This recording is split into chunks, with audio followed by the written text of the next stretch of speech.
Good evening. Welcome to Eastern Oregon University. We're very, very happy to be able to offer one of our first visiting lectures of the year under the banner of the Center for Culturally Responsive Practices. And before I get into talking about our guests this evening, I'd like to thank Professor Tanya Lubis. She has done yeoman's work all year long, testifying to the legislature, to the EOU board, and to the subcommittee of our board about the Educator Equity Act, of which she got some funding for the Center for Culturally Responsive Practices going forward, and that will help Eastern realize some of the legislative mandates under that House bill. So we're very excited. We're very proud of Tanya for the work she's done and the vision that she has that has brought our guest speakers tonight, spending a lovely Friday evening in La Grande, Oregon. So welcome to the community talk. It's no secret that Eastern Oregon University and other regional universities are among the early responders to a disruptive paradigm shift occurring in higher education. And this community lecture is part of our response to that paradigm shift. And it's a timely response since EOU is turning its attention more and more on issues of diversity and the equity imperative that we offer in our education curriculum. So I would like to welcome Dr. Francisco Rios and Dr. Kristen French from Western Washington University up in Bellingham, Washington. I'd like to thank them for coming and putting a new lens on diversity and equity and education and pulling together all of the different strands of that and creating a new context and a new opportunity for us to think about diversity as existing within the realm and the context of human rights.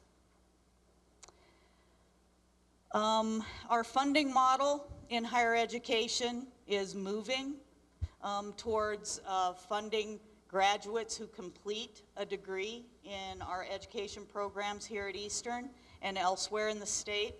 And part of the weighting of that funding makes it an imperative for Eastern to address some of the demographic shifts that are happening in our region.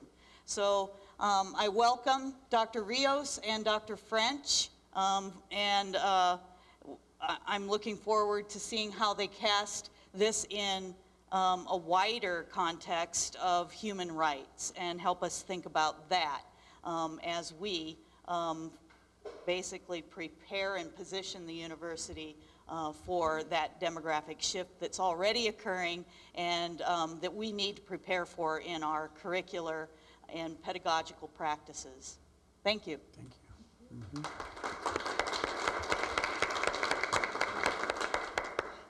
Thank you, Provost Witt.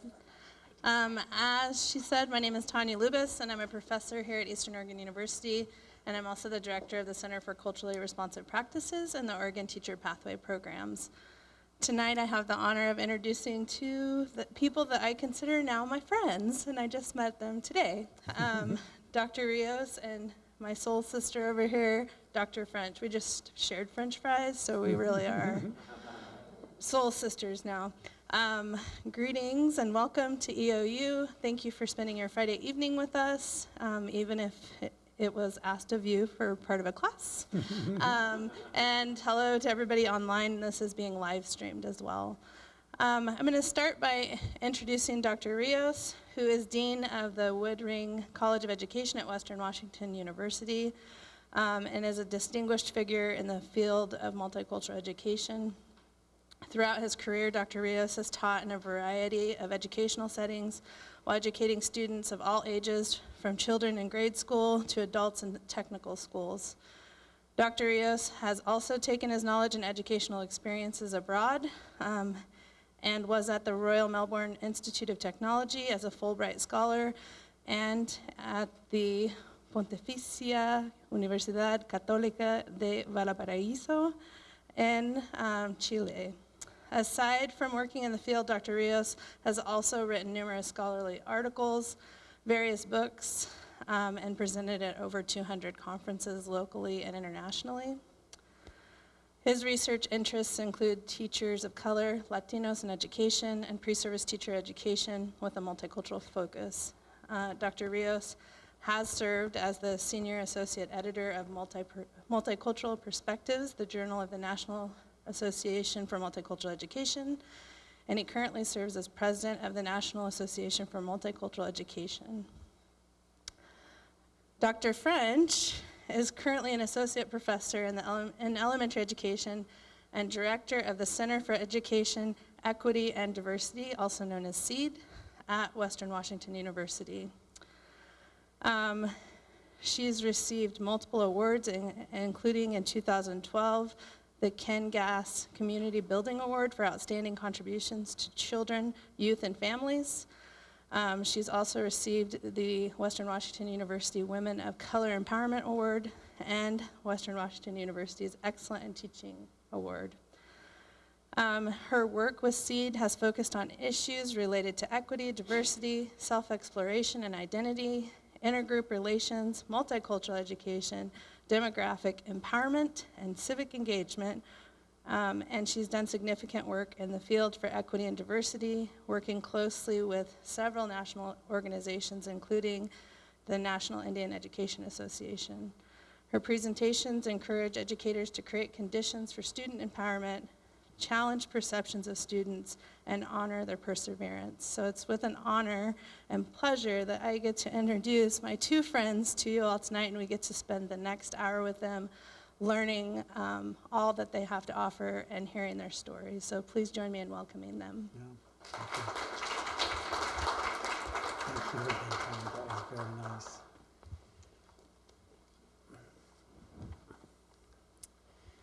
So we're going to start with a poem called Honeybees by Paul Fleshman, a poem for two voices.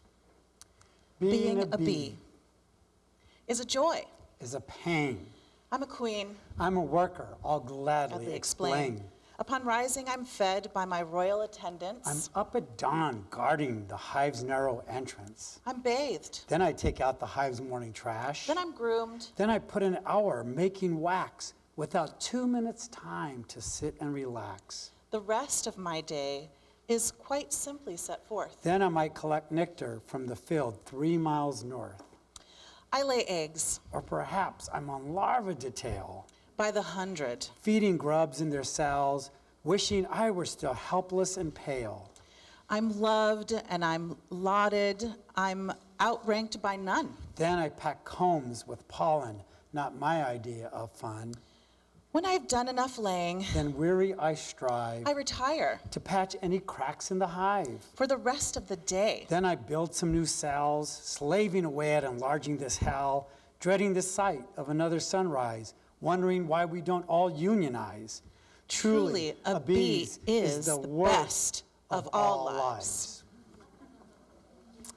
It's a beautiful way to begin a poem. It's fun and it's funny, by Paul Fleshman, and a great Poems for Two Voices. He has another book, Poems for Four Voices, that really ask people to take multiple perspectives, hear multiple stories, and understand multiple identities.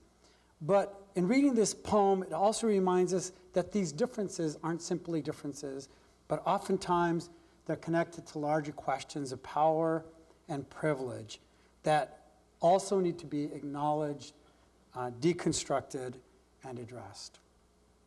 What we're going to be doing in this presentation today, after we got through the first part pretty quickly, is talk a little bit about the importance of value of stories.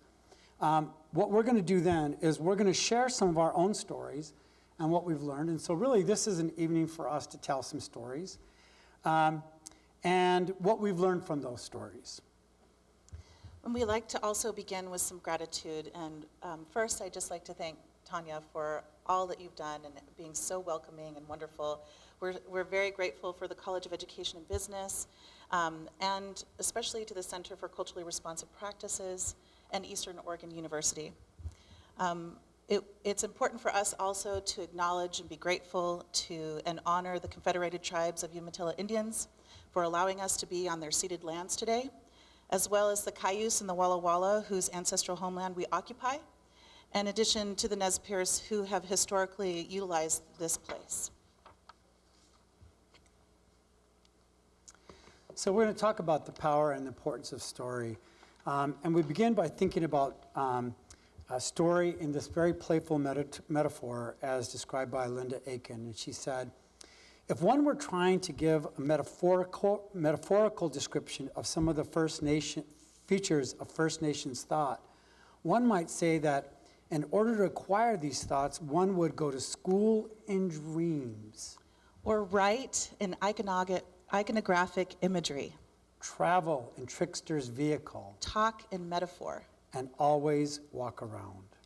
We also want to honor Greg Cajete's Navajo definition of pathways, because we'll be describing the journeys and the paths that we have been on. And the way that he describes this as the path symbolizes the journey and a process, and the way is our cultural and philosophical framework. So, because we're academics, we always try to situate our work in broader theoretical and conceptual lenses. And this is just some of those broader theoretical and conceptual lenses. And we're just going to put them up there because we don't have time to go through all of them. But what we do want to do is highlight a couple of them. Yeah, so we wanted to just acknowledge that we're grounding our work in critical consciousness. And although that term has been defined by multiple scholars, ours is grounded in Pedro Freire's work, but also Linda Tehiwe Smith talks about critical consciousness as an awakening from the slumber of hegemony and the realization that action has to occur. In addition, I want to acknowledge too that the work that we're doing is connected to the Maori spiral discourse model, which is a process of analyzing critical personal narratives, which we'll be sharing with you today, beginning with a formal welcome, which means it's important for us, for you to get to know who we are, and we're hoping to have time at the end of this presentation for us to get to know you as well. And what's important about what we're doing today is this is a collaborative storying, so we'll be creating a reciprocal story building experience through our collaborative dialogue together. For me, one of the theories that I want to highlight is the critical race, Chicana, Latino feminist theory, and indigenous decolonizing theories. And in particular, the importance of story and narrative for them, and in particular, counter-storying or counter-narrative, which is really a form of resistance and hope, which is shared among people who are oppressed in marginalized communities, but which, just like critical consciousness, lead to action and personal, collective, and institutional transformation. So you might be asking yourself, what is this critical personal narrative that Kristen and Francisco are speaking of? So what we'd like to share with you is how we've defined this. And our use of critical personal narratives are described as reflexive self-narratives that are based on our multiple identities and cultures. So we bring all those with us today.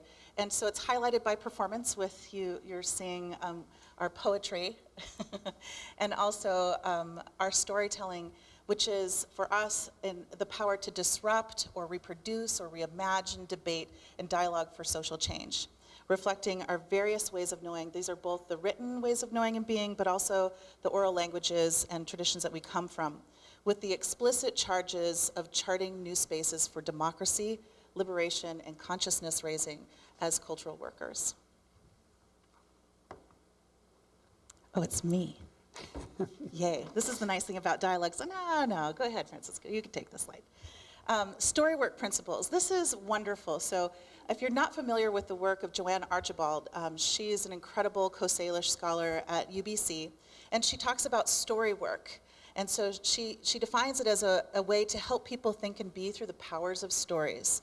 And she defines this through indigenous principles that she was taught by her elders, which is really important for us as we engage with each other in this dialogue around our personal stories, that we do this grounded in respect, responsibility to one another and to all of you and the communities that we represent, reciprocity, and reverence, holism, interrelatedness, and synergy.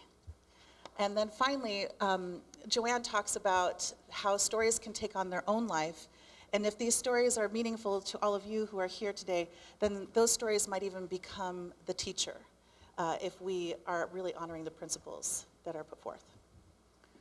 So in sum, we want to recognize that how and what we teach and what we value emerge from our identities and our biographies.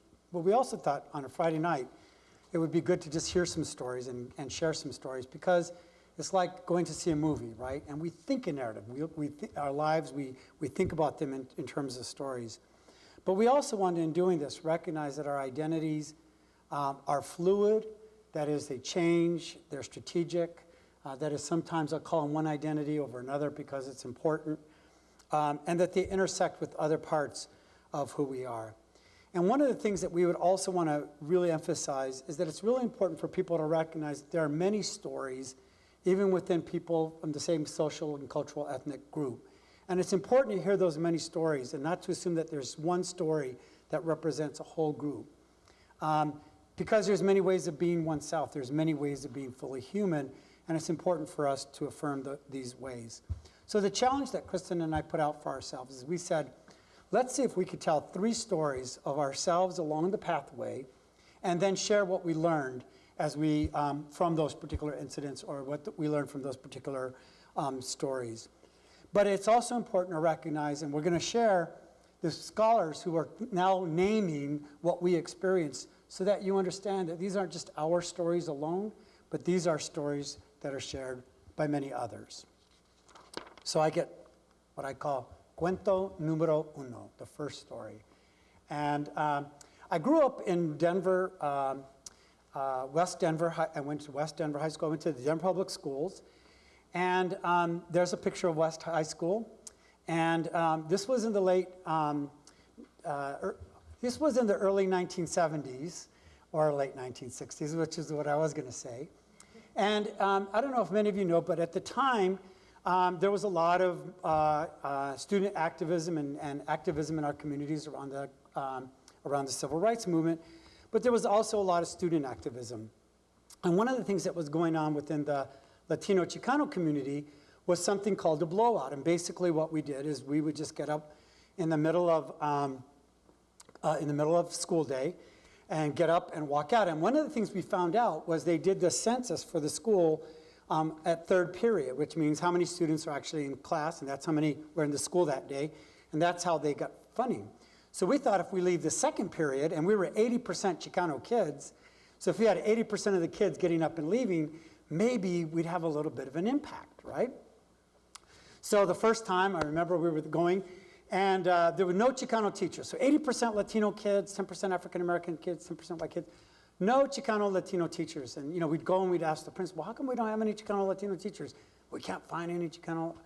So second period, blowout. Everybody gets up, we walk out, we march down the street. We want Chicano teachers now. Walk around the downtown, get to the state capitol, listen to amazing speakers, go to the park, have rice and beans, and then go home. Amazing. Within a couple of weeks, we have Chicano teachers. They couldn't find it before, but now that they were being penalized for not having as many students in class, we're like, hey, that's pretty cool. So no Chicano studies classes, 80% Chicano kids, nothing that reflects our curriculum, our history, our culture. So, all right, second period, blowout. Everybody gets up, walks out, goes into the street. We want Chicano studies now. We'll go downtown, go to the state capitol, listen to speeches, go to the park, eat beans and rice, and then go home. Amazing. We have 5 sections of Chicano studies for you next semester. We're like, dang, this is really good. So they had just repainted the lunchroom, and they put this big hot dog and hamburger mural on the wall. We're like, blowout! So second period, we go out, but this time, as we walk out, there are police there with batons and German shepherds. And I remember thinking, I got to go through this melee here. And I'm standing at the top of the steps, like up there, and I'm thinking, do I really value this? Is this really important to me? So I remember just closing my eyes and just going through the melee, and the dogs coming close to me, and the police with their batons. They didn't hit, but it was all a threat. Get into the street, finally, okay, woo, get in the street, run down the street, parade down the street. We want tacos now. So that little Chihuahua had nothing on us, by the way.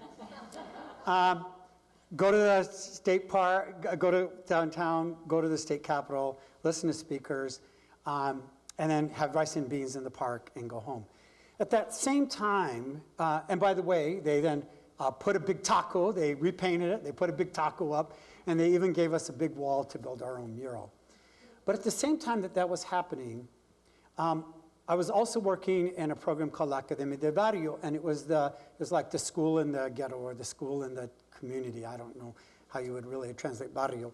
But it was my first teaching experience, and it was K-6, and it was taught all by Chicano teachers, and we were using Mayan math, and we were teaching ballet folklorico, and we were teaching Chicano history, and it was Chicano-rific.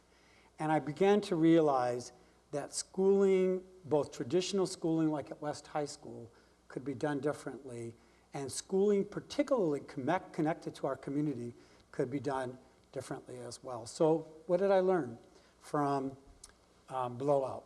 I learned that schools are actively working to subtract our language and culture, and this is the work that Angela Valenzuela talks about, subtractive schooling. Joel Springs calls this deculturalization, and Sandra Grande calls this being educated in the white stream. What I learned is that schools can often be sites of oppression and marginalization, and that doesn't mean, by the way, that I didn't also have some really great teachers and I really learned some really important things. But I learned that schools could be both made and they could be remade. I saw how important student empowerment was in action, and realizing that in the collective, we were able to make a difference. I saw the power of schools when they're rooted in our culture, our values, and the worldview of our local community. But I also came to understand the importance of courage in all of this work. Thank you. So I want to start by saying that part of the whole storying process with Francisco has been happening in the car and at dinner and at meetings this week. And at one point we were in the car and listened to Guillermo Peña speak, and he was talking about the importance of, he was an activist artist, talking about his experiences from south to north and from deep history to the immediate present. And I really resonated with that.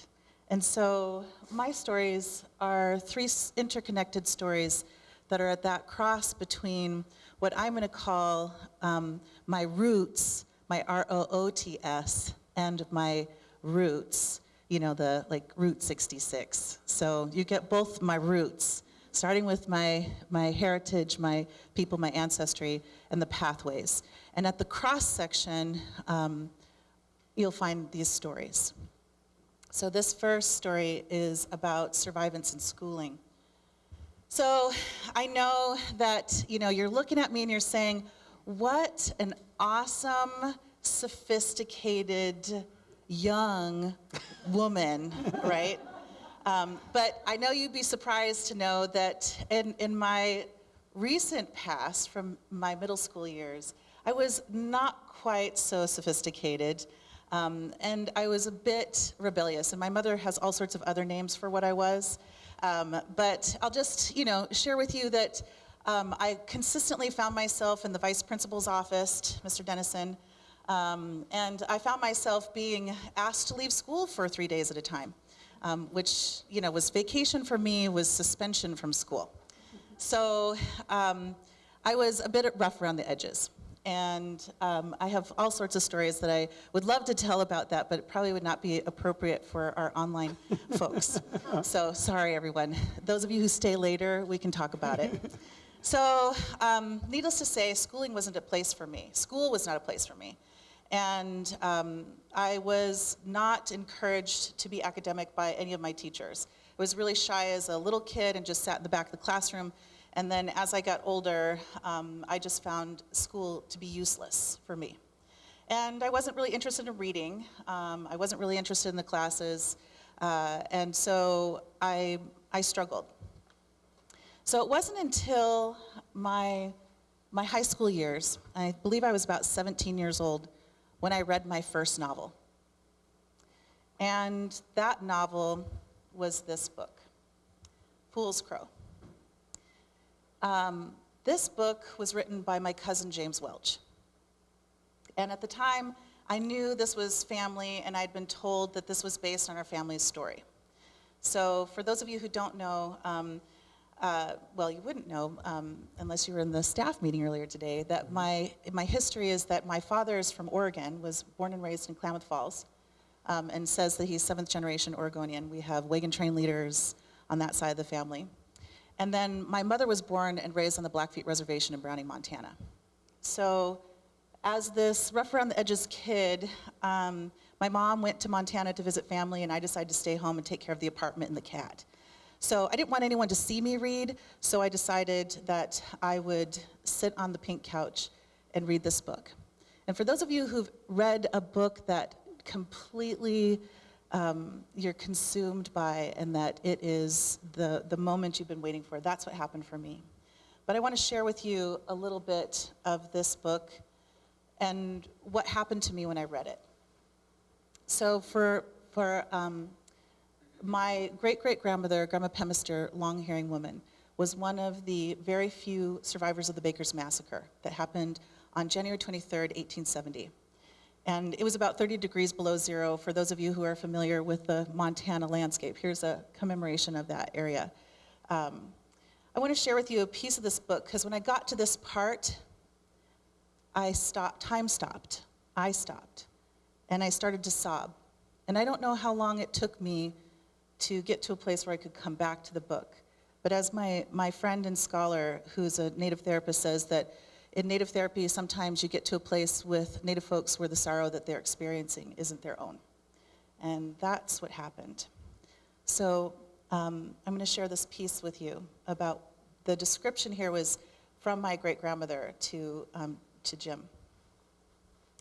Then they were there at the edge of the camp, and the black lumps were lodges that had been burned. A dog lay in the snow a few paces away. Most of his hair had been burned off, and his tongue was black against his white teeth. Then Fool's Crow saw something else lying in the patch of blackened, melted snow. He kicked the horse in the ribs and moved toward it. The sight made his stomach come up against his ribs. It was an infant. And it's, pardon me, I have to get my glasses on here. I'm getting older than middle school. Sorry about that. It was an infant, and its head was black and hairless. Specks of black ash lay in its wide eyes. Fool's Crow fell from his horse and vomited up the handful of pemmican he had eaten earlier that morning. He was on his hands and his knees, and the convulsions racked his body until only a thin yellow strand of saliva hung from his lips. He stayed in that position and gulped hard until the racking stopped. He wiped his mouth and his eyes and then stood. And he began to pick out the other bodies. Most of them had been thrown onto the burning lodges, but they were not all black like the infant. They were scraps of clothes that hadn't burned. There was skin and hair and eyes. There were teeth and bones and arms and legs. One old woman lay on top of one of the smoking lumps. Only the underside of her dress burned. Her feet were bare. Fool's Crow, through his tears, saw the purple welts on her legs where she had slashed herself years ago in mourning of a lost one. As he wandered from smoking ruin to ruin, he didn't really know that his eyes had quit seeing and that his nose no longer burned with the smell of death. He didn't even notice that his feet had gotten wet from walking through the trampled, melted snow. On the far side of camp, he kept moving until he came to a downed big leaf. He sat down carefully down on the smooth trunk and buried his face in his hands. He rubbed his eyes. There were no more tears. Not from the smoke, not from his heart. He sat for a long time, tired and numb, until his mind came back and he remembered where he was, what he had seen, and still, he was in no hurry to open his eyes. I got through it without crying. I got it. Thank you. One more, please. So, what did I learn? Well, I learned that Western schooling centers on neocolonial ideologies that colonize our mind, bodies, and spirits, not just of Native students, but of all students. I also learned that students need to see themselves, their identities, their histories, their cultures reflected in the classroom. I learned that grounding curriculum in students' lives and affirming their multiple identities is essential, and that all literature is multicultural, and that we need to analyze literature from critical multicultural perspectives. I also learned about survivance, survival, and resistance, and that's active storytelling for social justice, that we as Native folks need to repute dominance, tragedy, or victimry or defeat, and that survivance helps us to refuse to become victims of genocide or ethnocide. And that we need to make sense of decolonizing theory by telling these stories that connects us to research and other areas that we envision in the academy. And finally, the reason I feel that my great-great-grandmother shared these stories with us was not for us to have hate, because she was an extraordinarily beautiful woman. She lived her life from a place of love. She told us these stories so that we would always remember our strength and never forget that we lived through a horrendous historical time frame, and that we survived and resisted. Okay, so cuento number 2. My second story, I found my way kind of almost accidentally to a small school outside of Milwaukee, Wisconsin called Carroll College. That's a picture of Carroll College. And coming from the Denver Public Schools, I felt pretty good about myself. I didn't have great grades. I had pretty good grades, but I didn't have great grades. And I had survived and graduated, and that was pretty big. And I was the first in my college, not only my immediate family, but my extended family to go to college.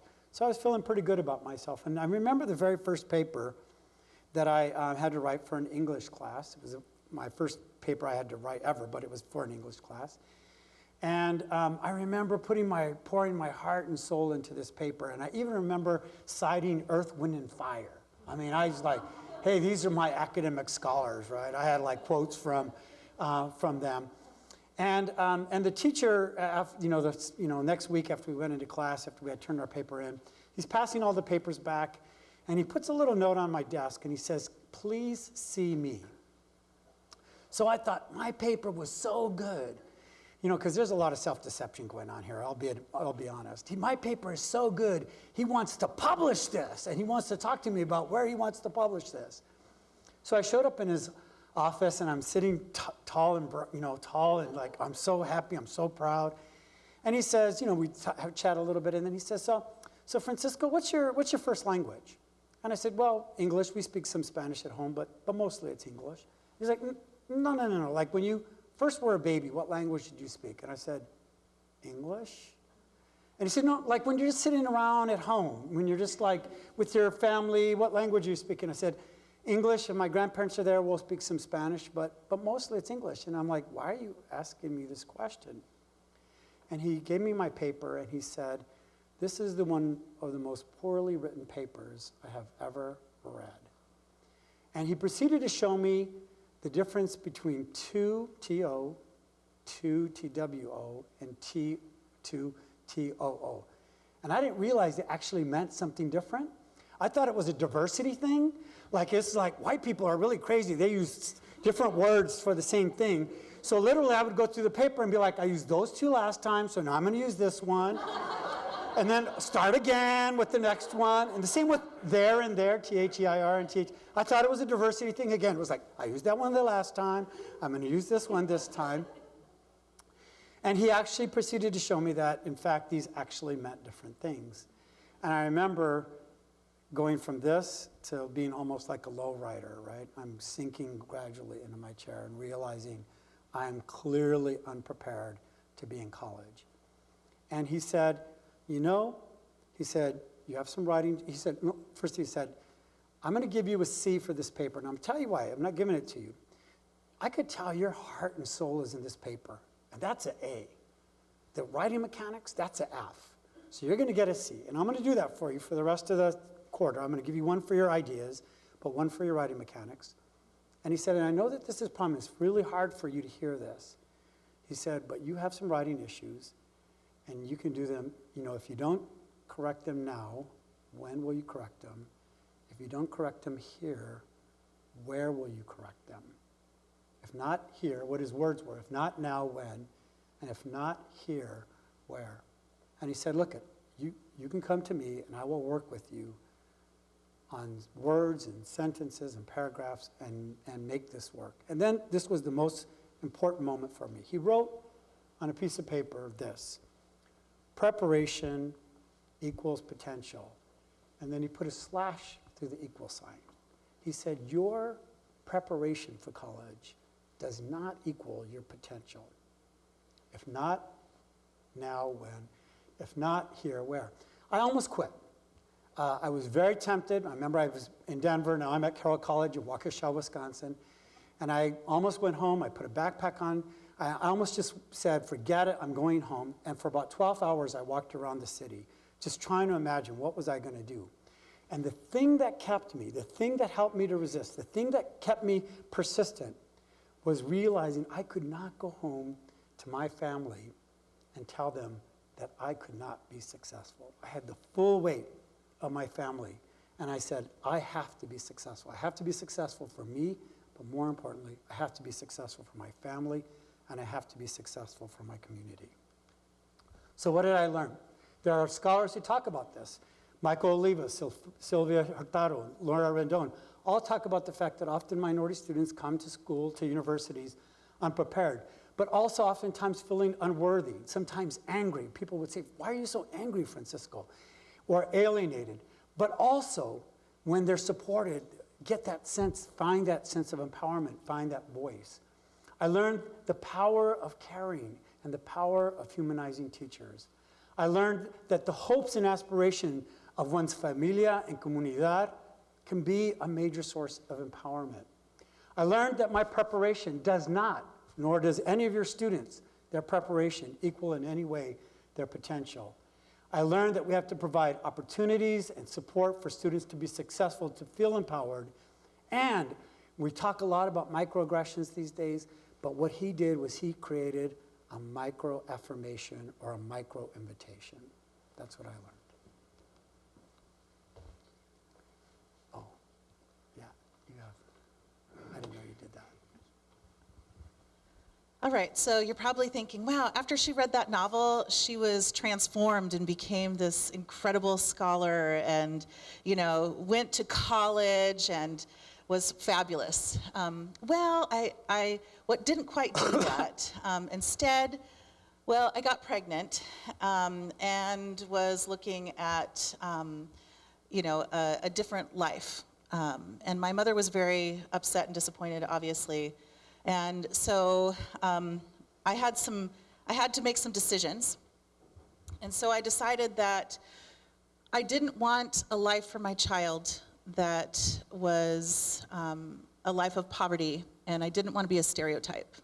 Another multiracial Native woman who was a pregnant teenager and not educated. So I wanted to change that. So I went to the local community college, Pierce College. And so I took classes, and it was really hard. And, you know, I think I started in like math 70 or, you know, maybe even math 1 and worked my way up. And I did start in English 98, I believe, and worked really hard. So by the time I was about 8.5 months pregnant, I took a physical anthropology class. I didn't know what anthropology was. I thought maybe it was a PE class. I wasn't sure. It said physical, so an ology. So I was, you know, putting my my thoughts together there. But it turned out to be a really interesting class, and we had this guest speaker, Dale McGinnis. And he had white hair, and he had this beaded chain with his glasses, and he wore, jeans and a patch, jacket with patches on his elbows, and he was cool. So he came and did this guest lecture in this class, and he was telling stories. And I followed everything he was saying. And at one point, he jumped up on the table, which I'm not going to do for you, and did the mating call of a gibbon. And I was like, this guy is awesome. So I'm still pretty shy as a pregnant teenager, and I didn't fit into desks, and you can imagine I'm just round and awkward at 18. And so I wanted to say, I really enjoyed your lecture, and you're super cool, but I couldn't. And so I just, waddled, I was gonna say walked, but I waddled past him, and all these students were around him because he was super cool, and he said, hey, you, what nation are you? And I stopped. And I said, well, I'm Blackfeet. And he said, all right, I'm Crow. We kick your ass in basketball. And that was the first time I was ever seen in school.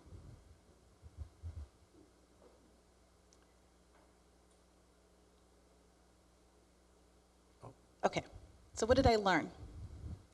Well, what I learned, and learned after this, so I'll share just briefly that Dale, when I had my daughter, I would bring her to his office and he would watch my baby so I could go to classes. And when it came time for me to graduate with my associate's degree like 3 years later, I had 180 credits at the community college. No, 90, I'm sorry, I had 90 credits at the community college. No, it was 180, sorry, it was 180. I know you're saying, wow, that's a lot of credits. Yes, I had a lot of credits. They said that they wouldn't transfer them all, I'd get a degree from Pierce College. Now they do that. So anyway, he would take care of my daughter while I went to class, and he mentored me, and he loved me, and he loved my daughter. So that was what I learned. I learned there's a difference between what Angela Valenzuela says is aesthetic care and authentic care. He didn't behave like he loved me, he actually loved me. And it's important for the teachers that we have, I learned, to reflect who we are. He could see me because he knew who I was, because he knew who he was. It's important for students to be seen from a strength-based perspective, that we all come to school literate, all of us, and that building relationships are essential. Ooh, what did I do? This is why I don't control this. Okay. Sorry, Francisco. Okay, so here's Quinto number 3. So I graduated from Carroll College, cum laude. By the end of my sophomore year, I was getting straight A's on written papers. Went back, showed it to that professor, and thanked him for what he had done for me.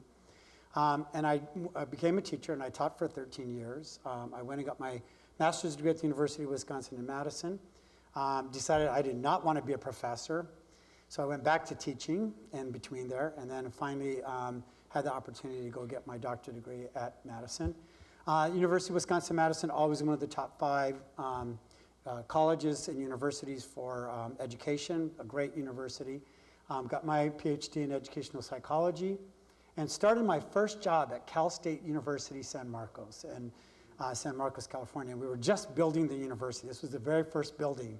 I was about the number 25th faculty member or so that was hired. And we were making up decisions about everything from what is our business card going to look like, and our logo and our icon, to what is our teacher education programs going to look like. It was absolutely a marvelous experience. And I was feeling, again, pretty good about myself. Remember, there's a lot of self-deception going on here. And I remembered one of the very first things that they built is this long staircase, and at the very top of the staircase was a picture of Cesar Chavez that says, "Si se puede," it can be done. And you got up to the top, and just like that, there was nothing there. But off to the far right was that first building right there. And now, by the way, I went back just over spring break, and it was amazing because now it is the center of the campus. It's really filled out. It's just really a beautiful university. Anyway, This was around the time of Proposition 209, which was an anti-affirmative action proposition that was going on in the state. And at the time we were there, we were hiring people left and right because we were building a brand new university. And so we needed a new educational psychologist, or an added educational psychologist. My degree was in educational psychology. So the dean came to me and he said, we'd like you to be the head of the search committee for the education psychology position. I'm a brand new assistant professor, and I'm like, okay, I'll do that, you know, because whatever needs to be done, I'm going to do it. So I go in, and the very first meeting, we're sitting there, and you know, we're talking about what the job description needs to say and what it looks like and how we're going to recruit and where we need to get this published and how we're going to really go out and make sure we have a big pool of. And at the end, I said to all the committee members, I said, well, you know, that's what this paper says, but what do we really in our hearts hope that we get? And so people went around the room saying what they really hoped we would find in a colleague and in a candidate. And when I ended by saying, well, you know, I hope that we have a person who really understands social cultural perspectives on cognition and learning, but I also hope that we do really well to hire a person of color. And one of the other professors said, excuse me, we don't have to do that. We hired her firmly in the last search, and it wasn't the best person. She was talking about me, right? Wasn't the most qualified person. She was talking about me. And I was kind of a little stunned. I'm in University of Wisconsin, 13 years teaching, you know, one of the top 5 education schools, you know, Cesar Chavez telling me, si se puede, yes, we can do it. And all of a sudden being told that I wasn't the most qualified. Now that may not be, I don't know whether that's true or not. But that told me that even in higher ed, I was not going to be immune from the kind of racism and discrimination and prejudice that I was going to experience and that I had been experiencing all along. So I went to an African-American faculty member and I said, you know, first of all, did you hear that? She's like, oh yeah, that was a dig at you. And I was like, oh, but like, what do you think I should do? So we brainstormed. And she said, here's what you should do. Go in and tell this professor, just say, you know, just describe what happened and then just shut up. I said, okay. She said, because she'll feel like she's going to have to explain or justify. Maybe she was thinking of something. You know, give her a chance. Maybe she was thinking of something.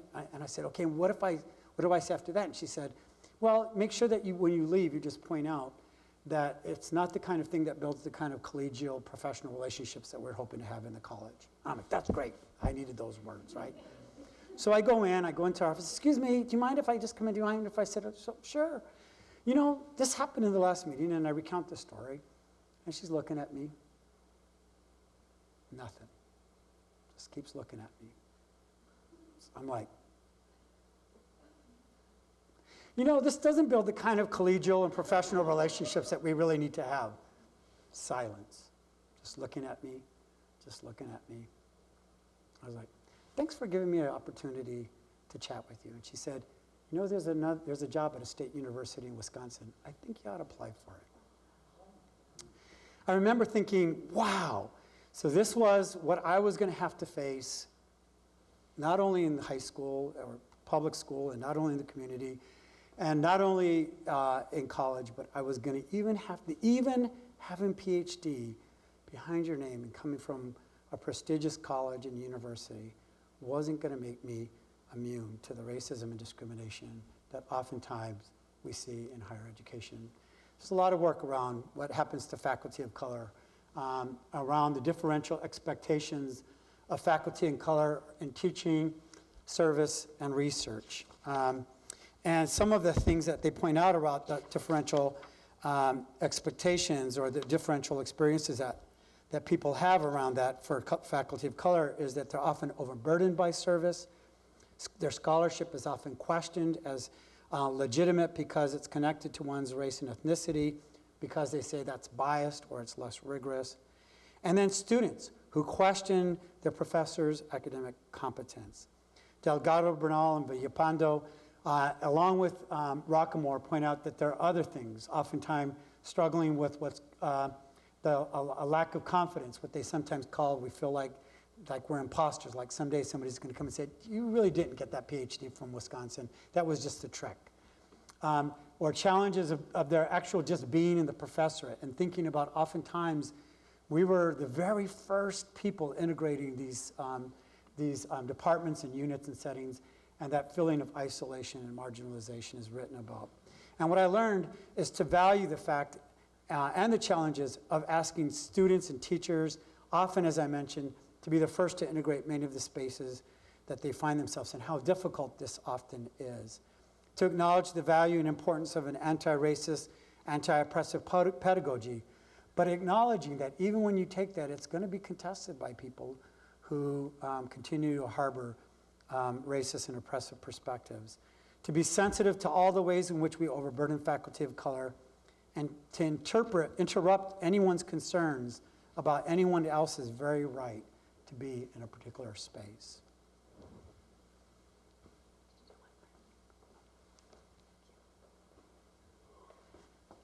Oh, Francisco Rios. He's awesome. Get out. I know. I'll give you the $20 that you, okay. Okay, so story 3 of my roots and my roots is we make the road by walking. So last I was here, we were talking about Dale McGinnis and how awesome he was. Well, he was so awesome that by the time I finished, after 3 years, my community college experience, he physically took me, and at that time my 2-year-old daughter, to Western Washington University. I'd never actually been on a 4-year college campus before. The only other college campus I'd ever been on was Haskell Indian College in Kansas City. And so he took me there and he introduced me to all of the anthropology faculty, helped me get scholarships, and I got into Western. And the reason that he introduced me to all the anthropology department was not because he necessarily wanted me to know who they were.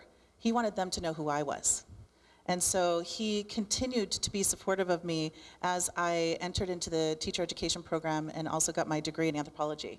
So while I was there, I had the privilege of reading the first edition, I got it in 1991, of Affirming Diversity. How many of you are familiar with Sonia Nieto's work? Yeah, she's amazing. If you're not, please get this now. The 6th edition and the 7th edition is coming out of Affirming Diversity. So I read the first edition. And it was the first book in college that I had ever read after this that spoke to me. I was writing in the margins. It was amazing. And I fell in love with the book. And I ended up taking it with me into the classroom when I started teaching. And I started teaching in a 1st grade classroom that had a large number of Native students, Mexican-American students, and also working class white students. And so I had an opportunity to go to a conference where she was speaking because well, South Padre Island, Texas too, so it wasn't bad. So I really wanted to see her in person. So I go, now mind you, I'm still relatively shy.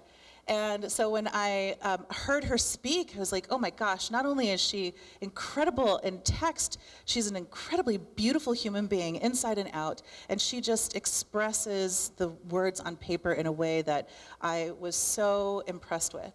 So after the talk, again, like with Dale, I wanted to go say, I'm just your biggest fan, but I couldn't do it. And so I just walked by as all these people were talking to her. And at this point, I kicked myself. I was like, what is wrong with you? You came to Texas to meet her, and you don't even talk to her. And I just was so mad at myself. So I went pouting off into the restroom. And guess who was in the bathroom? Dr. Sonia Nieto! So like a wonderful stalker, I went right up to her as she's washing her hands. I did not go any other place, so just, I had a little bit of tact. I went right up to her, she's washing her hands, and I said, Dr. Nieto, I'm your biggest fan. And, then you're like, oh, why did I say that? But instead of saying, security, she was great. She did not say that. She said, hey, I'm going off to lunch with all the other keynote speakers of this conference. Would you join me? So I went to lunch with Dr. Sonia Nieto and all the people I had been reading, and I was just in awe. And I'm just this, 1st grade teacher teaching in Marysville, Washington, and felt so special to spend this time with her. So on the way back to the hotel, we shared a taxi, and she said, why don't you come study with me at the University of Massachusetts Amherst? And I did. Ooh, I'm afraid to touch it. Just Okay, thank you. So what did I learn? Well, I learned that it's really important for educators to embody an ethic of care. And Sonia taught me that, and these are her words, that caring is just as important, in some cases even more so, than the larger structural conditions that influence students' learning. And that I am living, breathing testament to that. And that also, caring means loving students in the most profound ways, through high expectations, rigorous demands, but also the support. So it's not enough for us to hold children and our students up to these expectations, but we have to help them get there. And that's what she did for me, because I would go into her office pretty much every spring quarter semester and start crying that I don't belong here, and I don't know how I got into this doctoral program. And she would talk me through it. And basically, she's the tough love. She'd say, "Are you done? Get your ass to the library and study." Okay. So I did. And lucky now I have an opportunity to work with another one of my academic heroes. So she reminded me also, within her writing and within the way that she walked in the world, so this is why we make the road by walking, that she actually walks the walk. And that she really taught me, also she was dear friends with Pedro Freire, that to read the world always precedes reading the world always precedes reading the word, and that reading the word implies continually reading the world. And so I understand that now, that teaching and reading and writing is a political act, it's creative, and it's also an act of love. So, Francisco's going to come up here. And also just want to end by saying that we transform our world by writing it and making it right, and rewriting it and continuing to make it right. So we want to just end this about the importance of story. And this is one of my favorite quotes. And it comes from a book called Zapata's Disciples. And it's a person who's writing about his poetry. But when I read this, I don't think about poetry as much as the stories that we tell. And so maybe when you hear poems, think about stories. And he wrote, "I am an advocate when I write poems speaking on behalf of those without an opportunity to be heard. For one of the curses of segregation and subordination by class is the imposition of silence. The poems seek to release a voice caught in the collective throat. Here I'm influenced by a long Latin American tradition, Neruda, Cardenal, Soto Vélez, Alegría." Eduardo Galeano, who passed recently, has written, "I write for those who cannot read me. These are the human beings who, in the words of Wolfgang Bender, run the risk of leaving this earth unrecorded. If I know Mrs. Baez, a Dominican immigrant living in the burned out wreckage of a building torched by her landlord, then I'm obligated to record her painfully dignified ritual of serving coffee to strangers. If I know Jacobo Mena, a Guatemalan artist, a refugee from political persecution on the verge of being deported, who cleaned offices by night and painted stunning landscapes by day, I'm compelled to write of his colors, his green and red. To know that a cockroach may be embedded in a child's ears is to accept responsibility for that knowledge, to communicate that knowledge for the sake of those who do not know and those who do. How could I know what I know and not tell what I know?" On behalf of Kristen, French, and myself, we want to thank you all for spending Friday evening with us. Gracias y vamos adelante.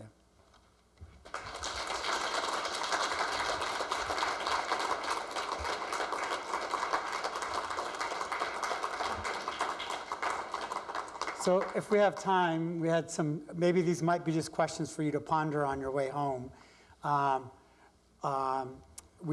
We started trying to figure out, well, now how do our two stories connect and intersect? And we started to put together and we said, no, that'd be a great question to ask them. And how do your stories cultivate the kind of critical principles of practice for culturally responsive pedagogy that you're interested in? And how can your collective pathways inform the culturally responsive practices of your collaborative work in education? And finally, what are your next steps on this journey together? So we're going to turn it over, and you can let us know if there's time for conversation, or I know that you also need to do other business here, but thank you again. Thanks.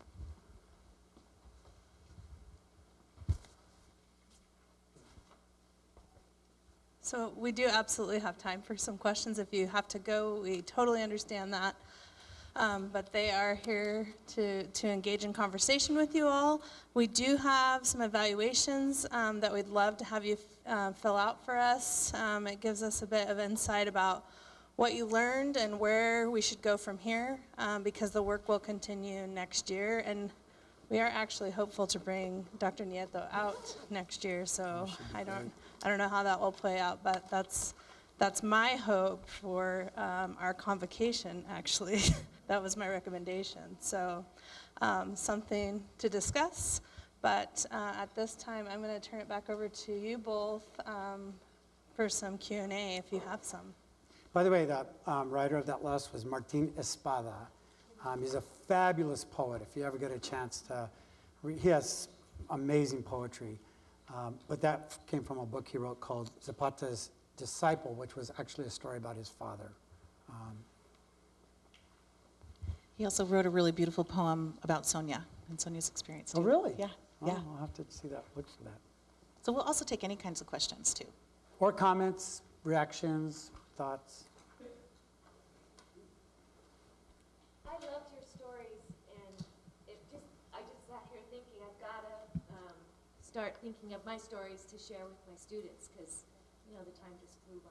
Thank you. Yeah. And they need to know from us who you are, right? And I mean, that's part of the relationship building. One of the things that we'll be doing tomorrow, so this is a preview, we'll be talking about a poem that you write called Where I'm From. And in doing that with school people for professional development, some schools have actually written them up, put the teacher's picture, and so anybody can come in and see who is in this school, because who we are, our very identities impact absolutely how we think about what it means to teach and learn. It might seem a little odd that I'm passing around the mic, but it's for our folks online who want to hear what you're having to say. So not because we can't hear each other, because there's so many of us in here, but because we have folks online. Anybody else? I want to know what happened to that. That's okay. I want to know what happened to the woman that was racist. With your job. That's what she asked too. She said, whatever did. happened to that? She just continued to be a not very nice person. And unfortunately, they were not able to do anything because, especially when you get tenure, it's pretty difficult to do anything. But one of the things I did do is I went to the dean's office and I said, so I want to be really clear that before this woman has ever seen my work, she definitely thinks that I shouldn't be here. And so I will either ask you to put a letter in my file saying that she will never be on an evaluation team for me, or I'm going to the EOU office and I'm going to file a discrimination suit. And he said, you'll have the letter in the morning. So at least, and she never did. I mean, she never would have been voted into a tenure promotion committee because she was just a really very, very mean-spirited person. Yeah.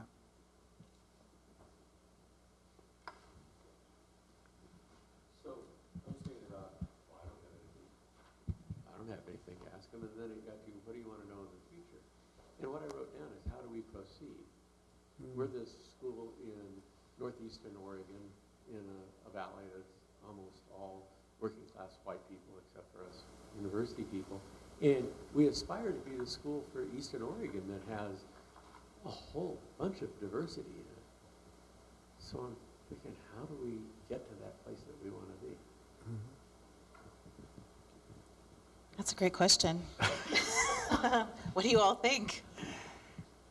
Well, one of the things that we've been working at really actively, and you can imagine that when I was at the University of Wyoming, it was also much the same way.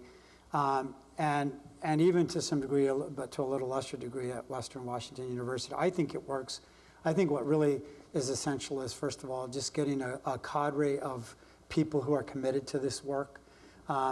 Because you're going to need, even if you were able, let's say, to somehow, amazingly recruit 3 or 4 or 5 faculty members of color who could potentially, in a university this size, could potentially transform the culture.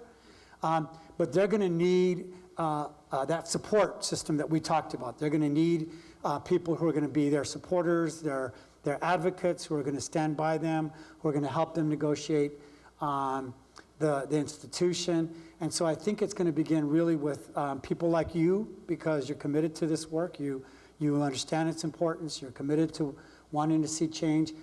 Coming together and say, let's begin to change that conversation here because you're on the inside. Let's begin to change that conversation here.